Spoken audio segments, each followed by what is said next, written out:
You regarding Srinagar Theatre Festival that's going on to be held from 6th to 10th of this month. I would request Rajesh Singh ji to address the meeting, please. सबसे पहले तो आप सभी का आभार, आप सभी का बहुत बहुत धन्यवाद। मैं राष्ट्रीय नाट्य विद्यालय की तरफ से आप सभी का बहुत आभार व्यक्त करता हूं, साथ ही साथ आप सभी का स्वागत भी करता हूं। ये एक अपने आप में एक बहुत ही एक अवसर है, सुनहरा अवसर है, जिसे स्वर्णिम अवसर के तौर पर देख सकते हैं कि राष्ट्रीय नाट्य विद्यालय और रंगमंडल अब श्रीनगर में अपने एक दो नाटक नहीं, आपके समक्ष 5 नाटकों को प्रस्तुत करेगा 6 नवंबर से 10 नवंबर तक 2023। और ये जो फेस्टिवल है, रंगमंडल के बारे में अगर आप लोगों को पता होगा तो ये लगभग पिछले 60 सालों से पूरे हमारे भारत ही नहीं बल्कि एशिया में एक ऐसा संस्थान है और जहाँ पे नाटक होते रहते हैं, साल भर नाटक, प्रोफेशनल नाटक होते रहते हैं और दिल्ली में भी शोज होते हैं, साथ ही साथ भारत के अलग अलग क्षेत्रों में, अलग अलग राज्यों में भी शोज होते रहते हैं। इसी सिलसिले में पिछले सत्र की अगर बात करें तो हमने लगभग 120 शोज पूरे भारत में हमने किए और हर साल कुछ हम नए नाटक भी करते हैं और कुछ पुराने नाटक जो होते हैं चलते रहते हैं। रंगमंडल में हमारे पास 20 स्थायी और 5-6 कॉन्ट्रेक्चुअल कलाकार होते हैं जो दिन भर प्रोफेशनल हो के बतौर प्रोफेशनल वो काम करते हैं। तो उसी कड़ी में 6 नवंबर से 10 नवंबर तक हम 5 नाटकों को प्रस्तुत करेंगे। जैसा कि आप शेड्यूल में देख भी रहे हैं, हमने यहाँ पर 6 नवंबर को हम लैला मजनू से शुरुआत कर रहे हैं और 7 नवंबर को हम एक अलग प्ले है खूब लड़ी मर्दानी और सुभद्रा के जवानी, उस पर हम कर रहे हैं।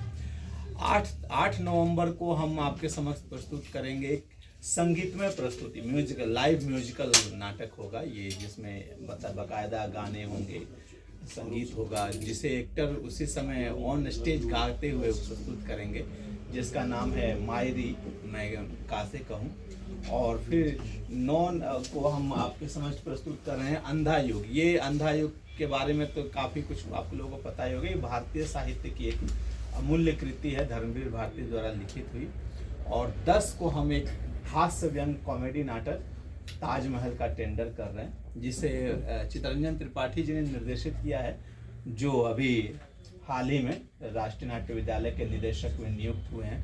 आप लोगों को कल वो भी यहाँ पे पधार रहे हैं और खुशी की बात यह है कि हम JNK आर्ट एंड कल्चर के डिपार्टमेंट का बहुत ही आभार व्यक्त करते हैं कि उन्होंने हाथों हाथ लिया इस प्रपोजल को और हमें इसमें सहयोग दिया और एक कोलैबोरेशन में ये काम हो रहा है।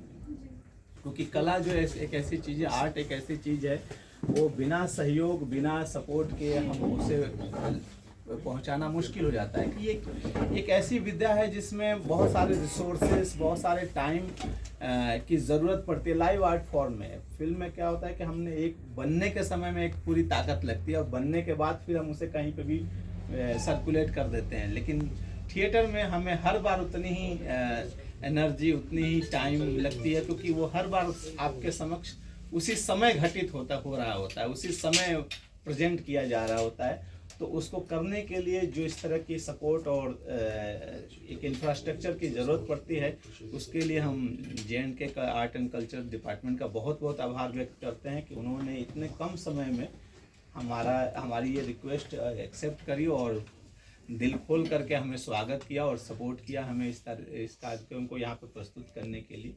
और इसी बीच हमारे पास हमारे जो चेयरमैन हैं परेश रावल जी, जो एक बहुत ही बड़े आर्टिस्ट हैं, थिएटर आर्टिस्ट भी हैं तथा बॉलीवुड फिल्मों के भी कलाकार हैं, वो भी यहाँ पर बतौर इस फेस्टिवल को शुरू करने के दिन हमारे साथ होंगे। तो ये और ये दर्शाता है कि किस तरीके से एक हर लोगों में एक उत्साह है और इस कार्यक्रम को सफल बनाने के लिए किस तरह से सब लोग लगे हुए हैं। और उसमें आप सभी का सपोर्ट और सहयोग बहुत अपेक्षित है, क्योंकि आप लोग हैं तभी ये जन जन तक पहुंच पाएगा और जन तभी तक हमारे पास पहुंच पाया जाएगा। तो इसलिए मैं आप लोगों से भी बहुत आशा रखता हूं और ये मेरी गुजारिश भी है आप सभी से कि हमें ये 5 दिन आप लोग का पूरा सहयोग चाहिए। अलग अलग तरह के नाटक हैं, अलग अलग जॉनर्स के नाटक हैं, ताकि कश्मीर के लोग, श्रीनगर के लोग अलग अलग तरह के नाटकों को देख पाएँ। और ये जैसा कि रंगमंडल एक प्रोफेशनल विंग है, तो नाटकों को हमारा करने का जो एक तरीका होता है वो उसको भी देख पाएँ। यहाँ के जो लोकल थिएटर ग्रुप्स हैं वो भी हम इन नाटकों का आनंद ले पाएँ। तो ये हम आपसे गुजारिश करेंगे कि ये बात यहाँ के हर लोगों तक पहुँचे, हर जन तक पहुँचे, ताकि ज़्यादा से ज़्यादा लोग आकर के इस अवसर का आनंद उठा पाएँ। क्वेश्चन हो इसके अलावा जो जो इन्होंने बताया यहाँ पे, मतलब एड्रेस किया, इसके अलावा कोई रेलेवेंट क्वेश्चन हो किसी की तरफ, और मीडिया ऑर्गेनाइजेशन भी बताएं before putting question. Sir my question to you is, ये कितने टाइम के बाद आप यहाँ पे कर रहे हैं स्टार्ट नए से, like revival of theatre culture in Kashmir?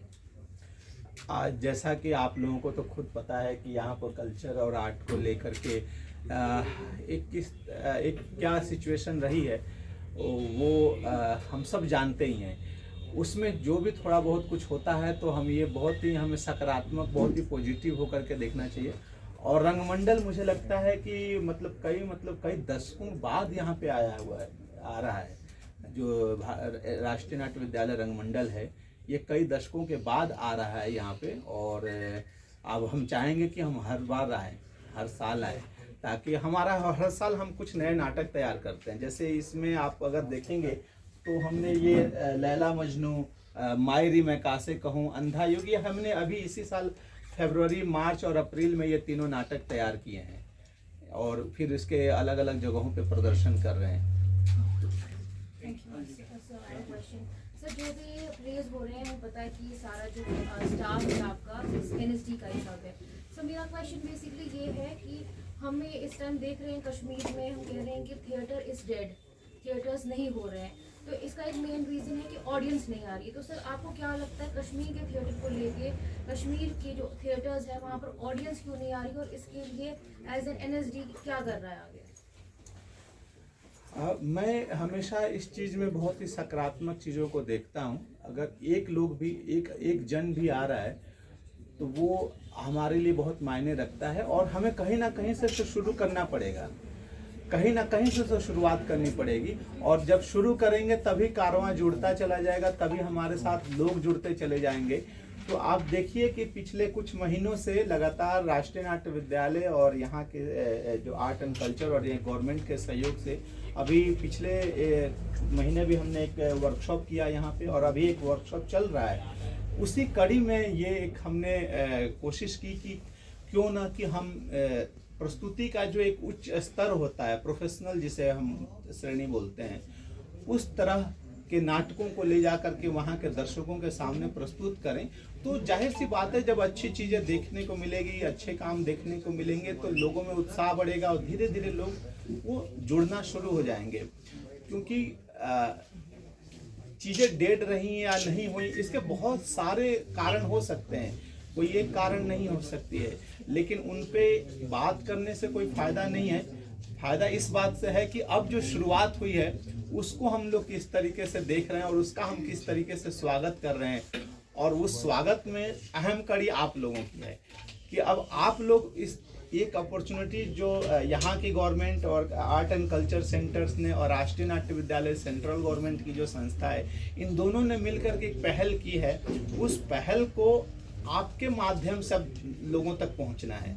तो वो जितनी आपकी तरफ से वो भी सपोर्ट मिलेगा तो जाहिर सी बात है ज़्यादा लोग हमें मिलेंगे और फिर ये जो समस्या आप बोल रही हैं वो धीरे धीरे खत्म हो जाएगी। ये सब मेरा बेसिक क्वेश्चन ये था कि जो यहाँ थिएटर्स हो भी रहे हैं उसमें जो एक्टर्स हैं वो काफ़ी पुराने एक्टर्स हैं, हम उनको कह सकते थे सीनियर एक्टर्स। हम न्यू जनरेशन के एक्टर्स उसमें नहीं देख रहे हैं बिकॉज यहाँ पर एम्प्लॉयमेंट उसमें नहीं है। तो उस चीज़ को लेके एज एन NSD एंड जो कल्चरल अकेडमी कश्मीर के थिएटर को लेके जो मेरा क्वेश्चन वो था कि उसमें क्या होगा। जाहिर सी बात है, एक संस्थान यहाँ ट्रेनिंग इंस्टीट्यूट खोली है तो कहीं ना कहीं उस दिशा में काम हो ही रहा है। इस समय एक दिन में या एक महीने में नहीं बदल जाता है, उसको बदलने में थोड़ा समय लगता है। तो आप जैसे गणेश जी भी यहाँ बैठे हुए हैं और हमारे यहाँ से जो इस श्रीनगर से, लद्दाख से जो पास आउट हो रहे हैं लोग, वो धीरे धीरे अपने इलाकों में काम करने वापस आ रहे हैं। वो यहाँ रुक करके एक मुहिम, वो जैसे वो माहौल बढ़ेगा, आपका जो सवाल है, एक कैरियर ओरिएंटेड चीज़ भी जनरेट होगी। और जब लगातार, क्योंकि जो ओकेजनल काम होंगे ना, कभी कभी जिसमें काम होता है उसमें फिर कैरियर की अपॉर्चुनिटीज, पॉसिबिलिटीज लोग कम ढूंढ पाते हैं। जब वही काम लगातार होने लगेगा तो जाहिर सी बात है उनमें भी लोगों को अंदर इंटरेस्ट जगेगा और उनको भी लगेगा कि हाँ, अब मैं इस फील्ड में मैं खुद परस्यू कर सकता हूँ, मैं खुद आगे बढ़ सकता हूँ इस चीज़ को लेकर। कोई और क्वेश्चन प्लीज?